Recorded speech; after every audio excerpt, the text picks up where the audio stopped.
Hello everyone, সকলে কেমন আছো? আশা করছি অনেক ভালো আছো। আমি অনেক ভালো আছি। তো আজকে আমরা একটা জায়গায় যাচ্ছি, এটা আমি আগে ভিডিওতে দেখাবো। বাট আমি শাড়িটা পরেছি, বাট এটা হয়নি পরা।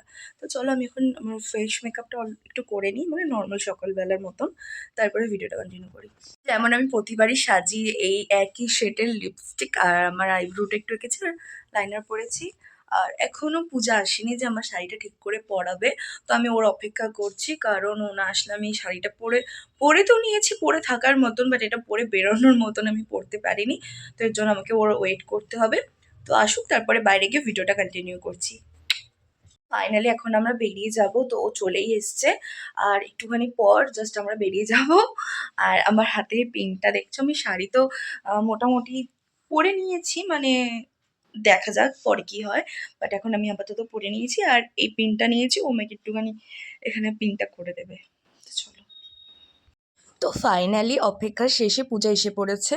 তারপরে আমরা বেরিয়ে পড়েছিলাম দুজন টোটো করে। আমাদের বাড়ির এখান থেকে ফার্স্ট আমরা গেছিলাম লিলুয়ায়।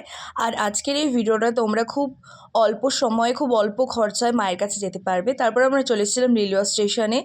আমাদের এখান থেকে হাওড়া বেশি দূর না, বাসে করেও যাওয়া যায়, বাট আমরা ট্রেনে করে গেছিলাম। ট্রেনে একটু টাইম লাগে, বাসায় একটু তাড়াতাড়ি পৌঁছে যাবে।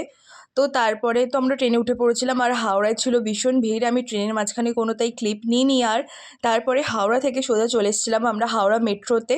তো মেট্রোতে চলে আসার পর এখানে আমরা নেমে যাচ্ছিলাম। আর তারপরে ছিল আজকে মেট্রোতেও ভীষণ ভিড়। আজকে আমরা যেখানে যাচ্ছিলাম সেই জায়গাতেই ছিল ভীষণ ভিড়। তারপরে ফাইনালি আমাদের মেট্রো চলে এসছে। তারপর আমাদের নামার টাইম, আমরা হাওড়া থেকে শিয়ালদা চলে এসেছিলাম। শিয়ালদা মেট্রো থেকে নেমে আগে বেরিয়ে এই রাস্তাটা দেখতে পাবে। এই রাস্তায় গিয়ে যে কোনো অটোওয়ালাকে বা কোনো মানুষকে জিজ্ঞেস করে আগের দিকে যেতে থাকলে মায়ের মন্দির চলে যেতে পারবে, আর না হলে ম্যাপেও যেতে পারবে।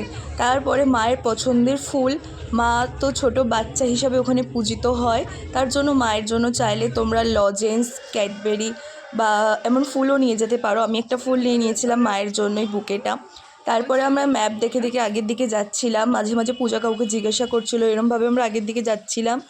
আর আমরা মনে হয় অনেকটা না, যে ফার্স্ট টাইমে যাবে তার একটু গুলিয়ে যাবে, বাট জায়গাটা যে একবার যাবে তার ঠিক হয়ে যাবে। তারপরে ফাইনালি মায়ের মন্দিরের সামনে চলে এসেছি। জয় মা শ্যামসুন্দরী সবাই একটা কমেন্ট করে দিও।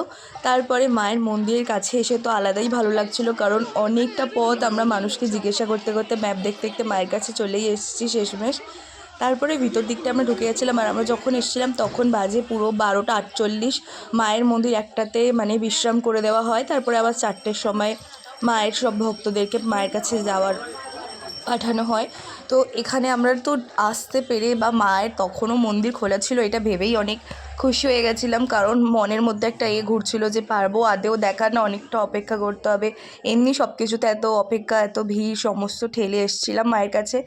তারপরে ভিতরে এসে তো আমার একটা আলাদাই অনুভূতি হচ্ছিল মায়ের কাছে। তখন আমি মাকে দেখিনি, বাট তাও আমার মনটা একটু ভার হয়ে যাচ্ছিল, আর আমার ভীষণ কান্না পাচ্ছিল। আর তারপরে অনেক ভিড়, আর তখনও লাস্ট টাইম ছিল, মানে অনেকটা ভিড় ছিল। আর আমি যতটা পেরেছি মাকে দেখানোর চেষ্টা করেছি। তারপরে ওখান থেকে প্রসাদ নিয়ে আমরা আগের দিকে বেরিয়ে এসেছিলাম। আমরা পুরো একটার মধ্যে পুজো কমপ্লিট করতে পেরেছি। এখন আমরা যাচ্ছি হচ্ছে যে যেদিক থেকে ফিরলাম সেই দিকে। তারপরে আমরা শিয়ালদা থেকে বাসে উঠে পড়েছিলাম। তারপরে হাওড়ায় চলে আসার পর দেখো, আর এখানেও ছিল অনেক ভিড়। আমরা অনেকটা ভিড় ঠেলে অনেকক্ষণ ওয়েট করে বাস জ্যামে ফেসেছিল। তারপর লিলুয়া থেকে আমরা চলে এসেছি। আর এই আজকের ভিডিওটা এটুকুনি। ভালো লাগলে লাইক করে দেবে, কমেন্ট করে দেবে এবং চ্যানেলটা সাবস্ক্রাইব করে দেবে। টাটা, বাই বাই, মা সবাইকে ভালো রেখো।